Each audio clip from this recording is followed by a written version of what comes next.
I'm so excited. I'm just gonna get right into it. So I've just passed my Private Pilot Checkride. The way that I made a very good first impression on my DPE, and I was very conscious of this. The thing about how I approached this check ride was very calculated.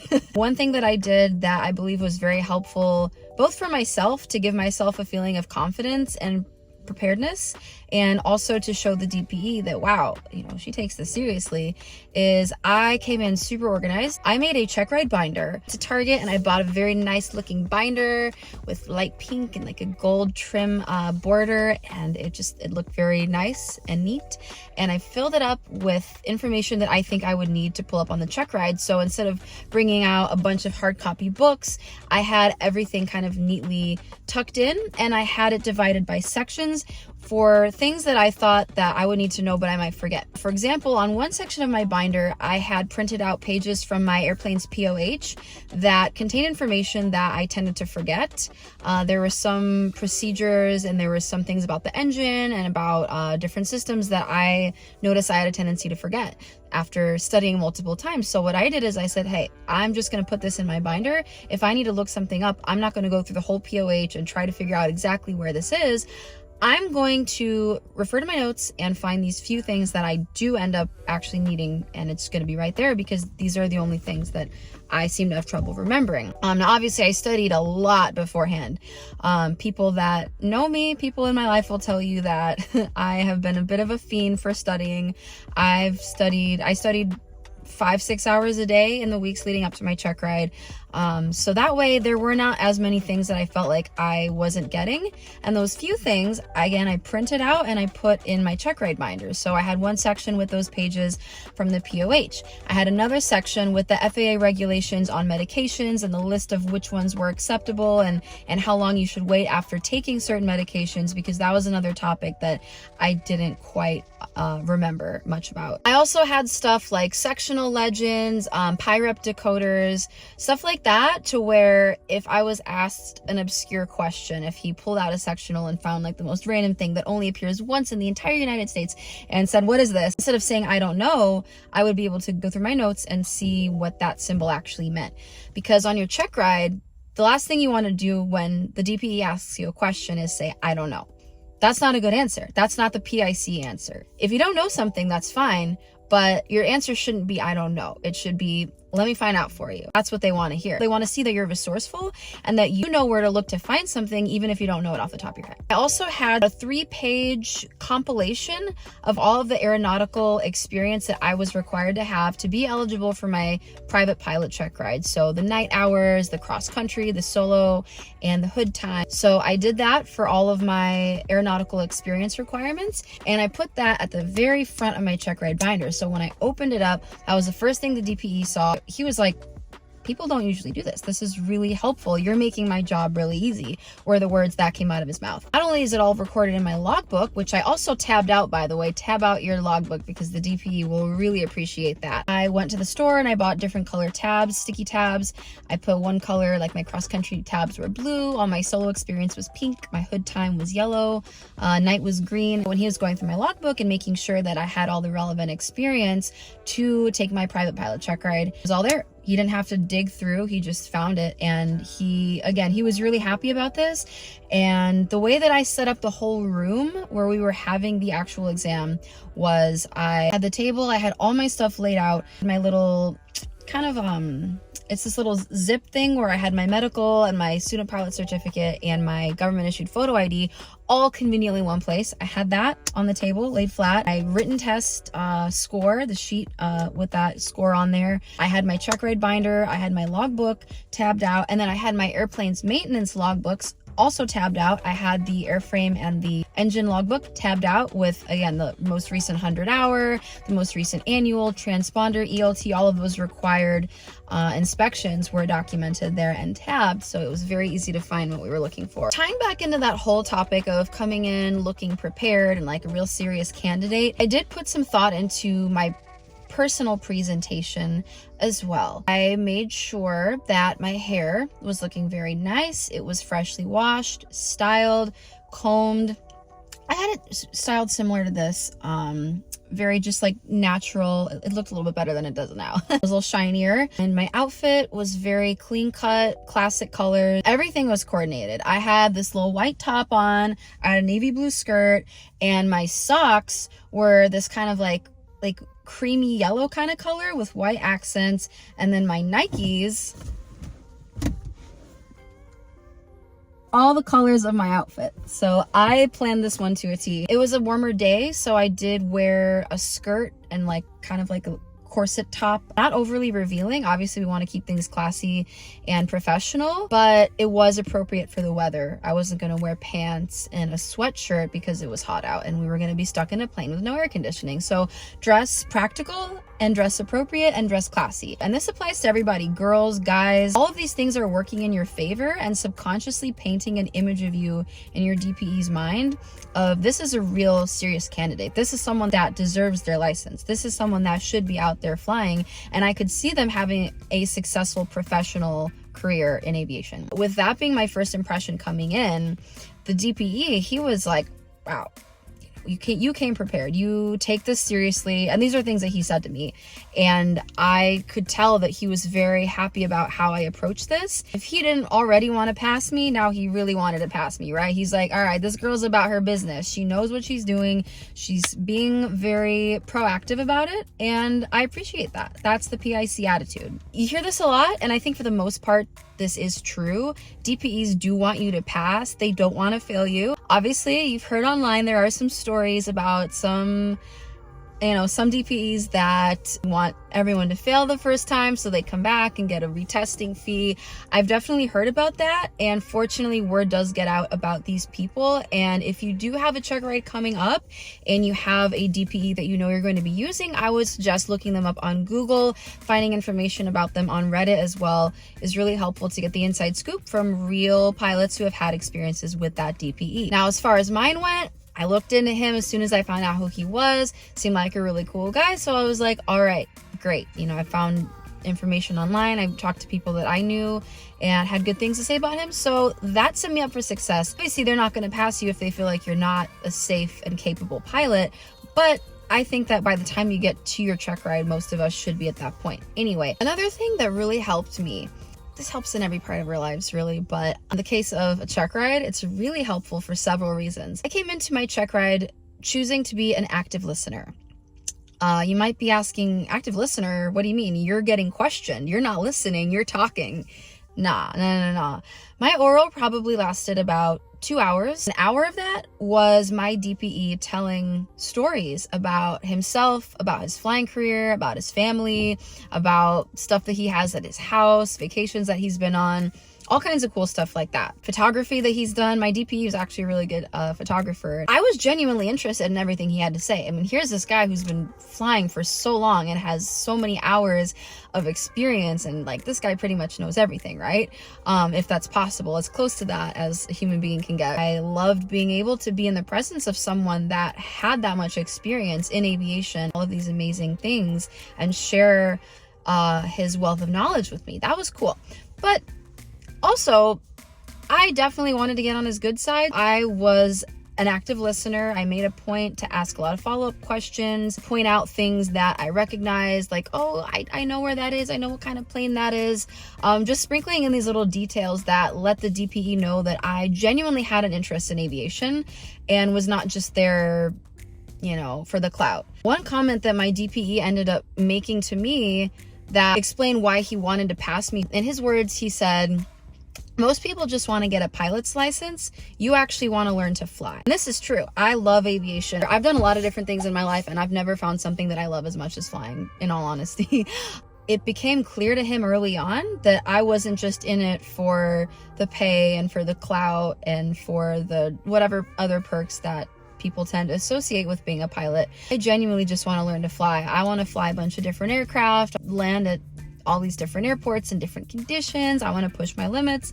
I want to get every endorsement that's out there. And a lot of you watching might feel the same way. You might be like, yeah, that sounds like me. I love aviation. I have a genuine interest in all this stuff. But don't keep that to yourself. show that to your DPE. I don't know about your DPE in particular, but most of them tend to be, you know, on the older side. They're very experienced. They have many years of experience, more than you, more than your CFI, more than your CFI, and so on and so forth. They have a wealth of knowledge, and if you just sit there and let them explain some of their experiences that they've had along the way, not only are you going to learn a lot, but you're also going to make your oral exam easier for yourself, because that's less time that they're going to spend grilling you. They're going to be spending more time doing things that they actually genuinely enjoy doing, which is talking about their time in aviation. Now, another thing I did, a lot of your CFIs, if they're good at their job, are teaching you this. When the DPE asks you a question, answer it as concisely as possible. Do not yap. This is not the time to speak Japanese, all right? We are going to just answer the question and nothing else. If the DPE holds this up and asks, do you know what this is? You don't say, oh, that's a Monster energy drink. You don't even say that's a can. He says, do you know what this is? You say yes. Now, if he wants to ask any follow-up questions, he will, and you answer that question and only that. Now, the DPEs are not out to get you. They want you to pass, again, but you almost have to treat this like a police interrogation. Anything you say can and will be used against you. He's asking a question about aerodynamics. You answer the question and then say, well, yeah, the wing's going to do this when you change the angle of attack because blah, blah, blah, blah, blah. And then whatever you say after that, because he's going to be like, oh, it's funny that you mentioned that. Well, let's dive more into that now, shall we? Even if you are confident in your knowledge on that topic, the DPE knows a lot more than you do, and they are going to drill and they are going to find that limit of your knowledge. Your knowledge might be up to the ACS, but you're still better off answering the questions, making it clear that you know your stuff, and just keeping it at that. And then they move on to the next thing. There's so many topics that need to be covered that they're not going to dwell on something unless you give them a reason to. Another tip, super simple, super easy. I call it the pre-flight before the pre-flight. You're pre-flighting yourself. Meaning, make sure that you've eaten well, right? That you've slept well. Sounds like I'm safe. But specifically, get into a flow and figure out what kind of foods make you feel really good when you go flying, and stick to that. For me, I like to eat a breakfast of light protein. I like eggs. I'll have a protein bar sometimes. Sometimes some meats, depending on what type of meat. Don't eat a heavy meal before your check ride. Definitely not. You want to be alert. And I find that heavier foods take that instinct away from me. Plus, it just doesn't feel good to be flying when you're like, ugh, you know, I feel all bloated and stuff from a heavy meal. You just want to be in bed. So no, you gotta be ready to do this. You gotta be ready to be PIC. So eat well, come in with a good mixture of beverages. I don't know if you're a big beverage person. I'm a beverage girly. I always have my water, one of my waters, whether it's this. I really like Body Armor electrolyte water. It gives me everything I need. It's got a lot of B vitamins in there. It gives me some natural form of energy, and very hydrating. Being hydrated is super important when you fly, as I'm sure you know. I had a scary experience when I was solo one time when I did not drink enough water for many days, and I'm happy to be here still alive to talk about it, but yeah, it was bad. And then in addition, I did not drink this on the day of my check ride. I actually brought a sugar-free Red Bull. That's just my personal mix of potions that I like. You do whatever works for you. You might be a coffee drinker, you might be a tea drinker, whatever it is. Don't skimp out on your check ride. Every little detail, don't let anything slip. Make sure that you get to bed early the night before. Even if your check ride's later in the day, just you want to make sure that you're as well rested as possible. Also, like, even the music you listen to in your car on the way to the airport makes a big difference. I have certain songs that I play before I go flying. I swear to God, it's such a psychological energy thing. I don't know what it is, but if I listen to certain songs before I go flying, I perform amazingly well. Like, it just always has been that way. So figure out what your playlist is and just lock it in and get yourself going. And once you're used to that playlist, every time you do that drive to the airport and you hear those songs, you start to come alive and you're like, yeah, I'm ready to rock this. And that really made the experience fun too, driving to the airport, and just it puts you in a positive state of mind. You can only perform better and better the more you do this. On to the flying portion of the check ride. I am very grateful for this. I hated it at the start, but I believe the reason why I did very well on my check ride is the way that I was over prepared, like way over prepared, as a student. This is something that if your CFI is not currently doing for you, you can even do it for yourself. Obviously, we know the ACS. We have certain standards that we know we're going to be held to in order to pass the test. Definitely read the ACS if you haven't. I would not recommend you ever go for a check ride that you have not read the ACS front to back several times, highlighted, underlined. Ask your CFI if you have any questions. Hey, what does this mean? Oh, are they really going to do this? Like, you really have to know this because the ACS is going to determine whether you pass or not. But even given the ACS, we also learned that we don't have to be perfect. We don't have to be 100% to the standards all the time. Let's say you're doing your steep turns and you gain 120 feet, since that's over the 100 feet of altitude. But if you catch your mistake and you correct it, you acknowledge that, it shows that you saw what was happening, you corrected it, right? That's PIC behavior, that's acceptable. But for me, my CFI, especially in the early part of my training, held me to a standard that was definitely above what was expected of a private pilot student with 15 hours. So I would be kind of yelled at if I was 40 feet off my altitude. And I was like, I just figured out how to fly this thing straight. How am I supposed to maintain altitude by less than 40 feet? So I was getting held to a standard that was above the ACS standards even before I was anywhere near being ready for my check ride. I found it in me to really try to meet that standard as best as possible. You're never going to have a perfect flight, but what we want to do is to try to be as close to that perfect as possible. When I went in for my private pilot check ride, my steep turns were plus or minus 10. So that was kind of the standard at which I was doing all my maneuvers. I don't think this would have been possible if I had been a little bit more lax with standards early on. You know, obviously when you're a new student, it's totally acceptable to just focus on flying the plane and not worry about being within a certain range of any of these numbers or figures that we have to deal with, right? But for me, I took it to a different level. Once I was able to be at peace with that and not be so hard on myself while still holding myself to those high standards, it became fun. It was kind of like a game. Like, I know I'm not going to crash, I'm not going to die, I'm not going to hurt anyone if I fall outside of these standards. But let's see how well I can do it. Do this S-turn without the altimeter even fluctuating at all. Like, can I make my landing point for my short field landing? I mean, screw 400 feet. Can I do 50 feet? I did it, I guess, at 10 feet at one point, which I thought was crazy. I was like, I don't know how I did that. I think that was dumb luck, but a lot of it is your training too. And I think if you go into it with that attitude of not wanting to just get by and actually wanting to excel, it's going to serve you really well for your check ride, and it's going to impress your DPE, and it's going to serve you well in the rest of your flying career because there's going to be less margin for dangerous mistakes.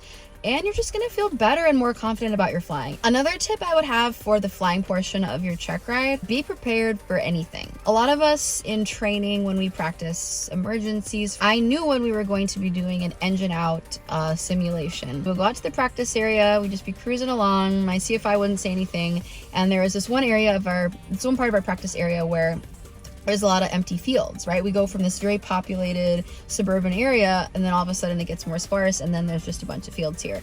And that would be where the instructor would say, oh, your engine just died. I figured that out within the first 2 lessons. I was like, okay, just expect this. Generally, we would practice emergencies at a time where we had been in cruise. There wasn't much going on. My check ride, it was a lot different. I got given an engine fire scenario right after rolling out of a maneuver. I got given an engine failure scenario right over a very populated area, like very close to our airport, actually. But the fact is, emergencies don't pick and choose. Emergencies don't wait for you to be ready. Emergencies happen. That's life. They could happen in the middle of your steep turn. They could happen when you're right over a children's hospital.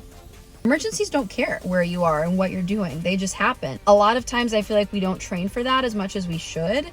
And this is something that you are going to expect to see on your check ride. I think if your DPE is actually good at their job, they will test you on these kinds of scenarios. Another thing that my DPE did that I liked and you should be prepared for, I don't know about y'all, but when I practiced stalls in training, I mostly just did power off stalls, which were simulating a stall on final. And power on stalls, which are simulating a stall on takeoff. What we did on the check ride, which I think is a lot more true to what happens in real life, is we did a type of turning stall where he had me do a standard rate turn to the left and, you know, pull power pretty far back, not anywhere close to idle, but kind of close to where your landing power would be. Turning, standard rate turn, holding the stick back, maintaining altitude, and just turning and holding the stick further and further back. Whatever you need to do to maintain your altitude, that's how far you have to hold the stick back. And eventually you're going to start to lose airspeed as you do this, but no, you got to keep holding the stick back, keep holding the stick back. And that simulates a stall on base to final, which, as we know, that is how people die a lot more often than stalling just going straight forward. So the fact that my DPE had me do this scenario, I really appreciate it. I had it hammered in for me, you know, don't get slow on base to final, don't get slow, don't pull back, don't pull back. And like, I get it, but there's certain times where you do have to go slower. Now I train in a light sport, so the empty weight is 731 pounds, right? And with me, when I'm in the aircraft solo, it's 930 something pounds with full fuel. When I'm with an instructor, a couple hundred more pounds than that. And the max takeoff weight is 1320. So a lot of you guys are probably going to have an empty weight in your training aircraft that is more than our max takeoff weight. Anyway, that means that there was a huge difference in all of the speeds when I'm flying by myself versus when I'm flying with an instructor, and with how much fuel we have on board at the time as well. Now in the POH, our approach speed is 65. That's the max takeoff weight approach speed. If you dig deeper into the POH, actually suggests that if you're coming in with a landing weight of 900 something pounds, your speed is going to be a lot lower than that. Especially if you have full flaps, if you're doing like a short field or a soft field landing, right? Especially short field landing, you're going to be having full flaps. Recommended approach speed was, I think, around like 50.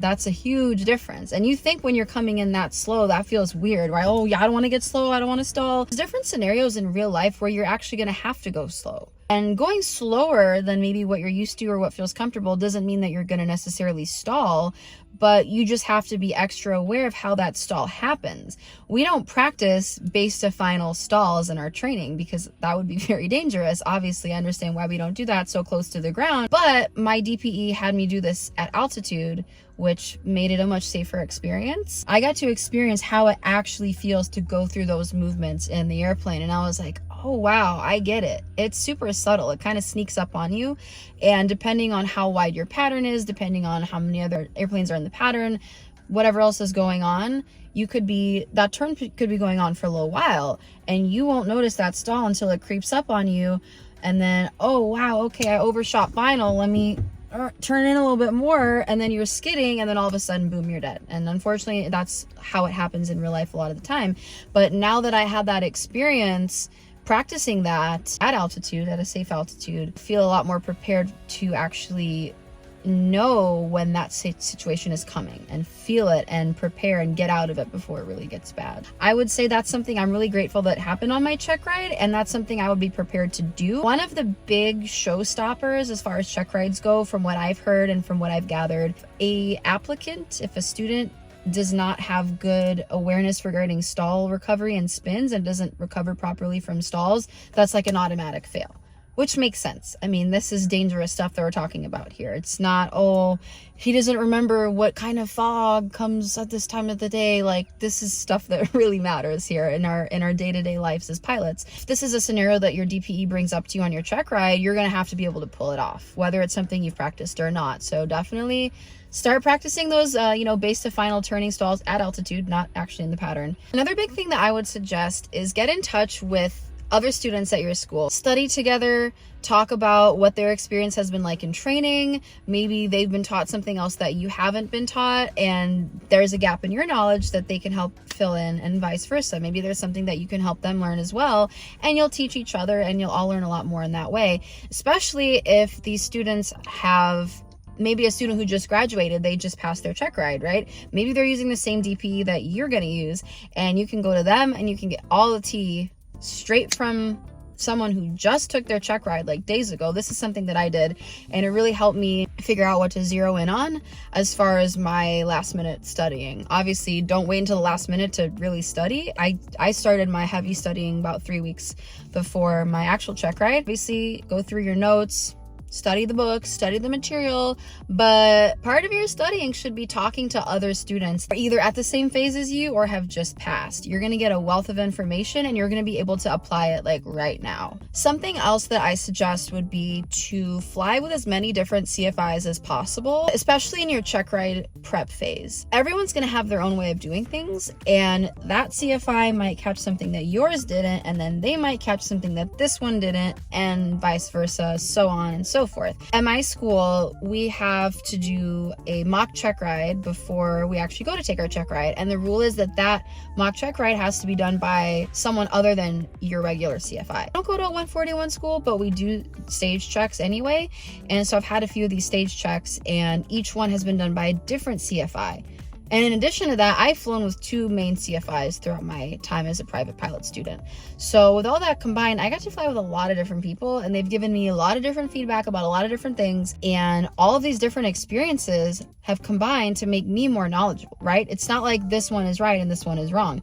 They all have their own perspectives. And I think the more perspectives you have, the more right you are. The more nuanced your view is on things, and the more stuff that you're going to catch that a student that's only flown with one instructor the whole time didn't catch. My last tip for you guys is, I don't know if you meditate at all, but I would say you can call it a meditation, you can call it a visualization practice. I would suggest in the days leading up to the check ride, like the last few days leading up to the check ride, before you go to bed, just close your eyes and visualize yourself going through the entire check ride, right? You should have a general idea by now of what the check ride is going to be like, what you're going to do, as far as you're going to start with your cross country, then you're going to divert, then you're going to do this and that. Mentally fly through the entire thing by yourself and imagine yourself in your highest form, absolutely killing it, doing the best maneuvers you've ever done, best landings you've ever done,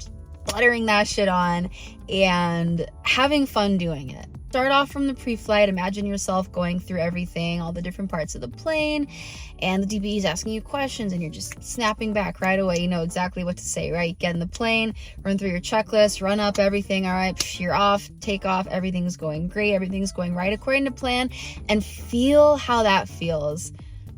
Just let yourself really feel that, like, oh my gosh, I'm feeling so good, I'm so on point, and you fly the whole thing in your head. This is no time to remember that time that you cratered that landing. You know, this is no time to remember the time that you almost busted in airspace. No, we're visualizing the things that we want to see happen, even if they sound unrealistic, even if you think that you're just okay at this.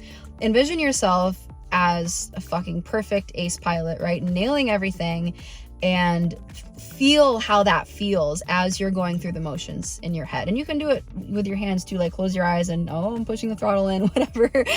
This is actually a technique that the Blue Angels use to visualize their flights before they do them, because they're flying so close to each other, they have to be on the same wavelength. So what they do is they sit there and they meditate together and they visualize themselves performing their routine, and they do the physical motions of that. Now, obviously, that's a form of chair flying, which I'm sure most of you know what that is. But this takes things a step further, and you're meditating, because what you're doing is you're leaving the present moment. Like, you're not in your car or in your bedroom. You are mentally immersed in the actual flight, and if you're doing this right, you almost feel like you're on the flight. And that's how it should be, because then you create these feelings and you create these neural pathways that are going to exist on the check ride. You're creating these connections that say, oh, I've done this before. I nailed this. I aced my check ride. I did this before my check ride. And what my imagination ended up coming up with at the end was the DPE saying that, oh, you're flying so far beyond private standards, you're so awesome, like, you know, all this stuff that sounded so ridiculous, right? Like, I'm just another student, whatever. But this was the energy that I was creating for myself. And I stuck with that. I really relished in that energy.